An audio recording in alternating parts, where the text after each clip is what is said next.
بسم اللہ الرحمن الرحیم۔ پیارے بہن بھائیو السلام علیکم۔ بسم اللہ الرحمن الرحیم۔ اللہ سے نہ مانگنے پر حضرت عمر رضی اللہ تعالی عنہ کو تنبیہ۔ حضرت عمر فاروق رضی اللہ تعالی عنہ کا ایک عجیب واقعہ بھی سن لیجئے۔ آپ کے دور خلافت میں سن 18 ہجری میں پورے جزیرہ عرب میں بڑا سخت قحط پڑا، جس کی وجہ سے لوگ مرنے لگے، حتیٰ کہ جانوروں کے جسم میں خون تک خشک ہو گیا۔ حضرت عمر رضی اللہ تعالی عنہ کو اطلاع ملی کہ مصر میں اناج و غلہ کی پیداوار خوب ہو رہی ہے۔ آپ نے وہاں کے گورنر حضرت عمرو بن العاص رضی اللہ تعالی عنہ کو خط لکھا کہ یہاں حجاز میں غلہ کی کمی ہے اور مصر میں اس کی فراوانی ہے، اس لیے تم یہاں والوں کے لیے غلہ روانہ کرو۔ حضرت عمرو بن العاص رضی اللہ تعالی عنہ نے جواب میں لکھا کہ آپ مطمئن رہیں، میں اونٹوں پر لدوا کر اتنا غلہ بھیجوں گا کہ اگر پہلا اونٹ مدینہ میں ہوگا تو آخری اونٹ مصر میں ہوگا۔ غرض یہ کہ غلہ آیا اور حضرت عمر رضی اللہ تعالی عنہ نے اس کو تقسیم کر دینے کا حکم فرمایا اور لوگ آ کر غلہ لے جا رہے تھے۔ ایک صحابی حضرت بلال بن حارث رضی اللہ تعالی عنہ جو جنگل میں رہتے تھے، انہوں نے جب غلہ کے بارے میں سنا تو چاہا کہ وہ بھی آ کر غلہ لے جائیں۔ ان کے پاس ایک بکری تھی، اس کو ذبح کیا کہ کچھ کھا پی کر چلیں، مگر اس بکری میں خون کا ایک قطرہ تک نہ نکلا۔ یہ دیکھ کر وہ صحابی رو پڑے اور اسی حالت میں ان کو نیند آ گئی اور سو گئے۔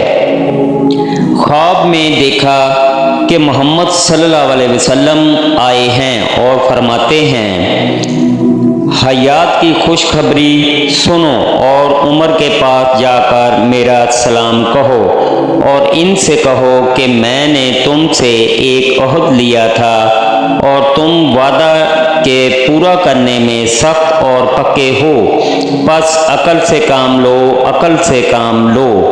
حضرت بلال بن حارث رضی اللہ تعالی عنہ حضرت عمر فاروق رضی اللہ تعالی عنہ کے دروازہ پر حاضر ہوئے اور ان کے خادم سے فرمایا کہ حضرت عمر رضی اللہ تعالی عنہ سے رسول اللہ صلی اللہ علیہ وسلم کے قصد کے لیے اجازت لو۔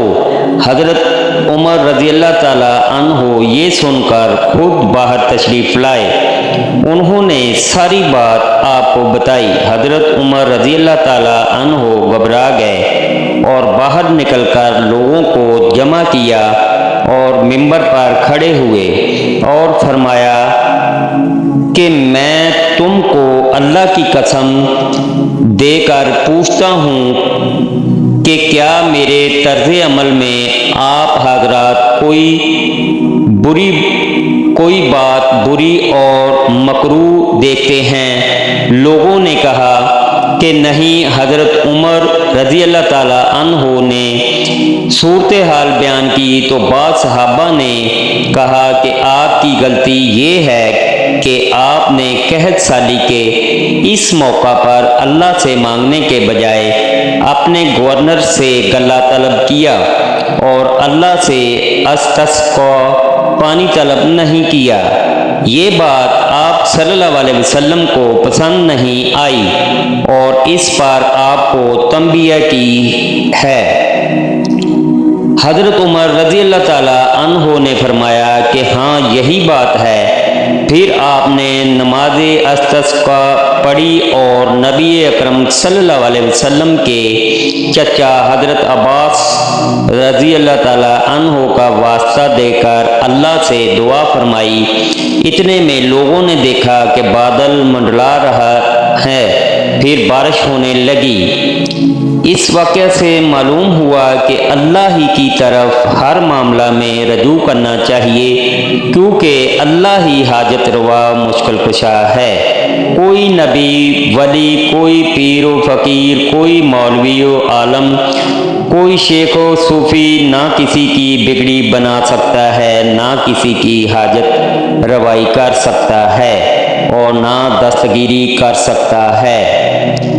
اللہ پاک ہر مسلمان کو اپنے حفظ و امان میں رکھے، آمین ثم آمین۔ اللہ حافظ۔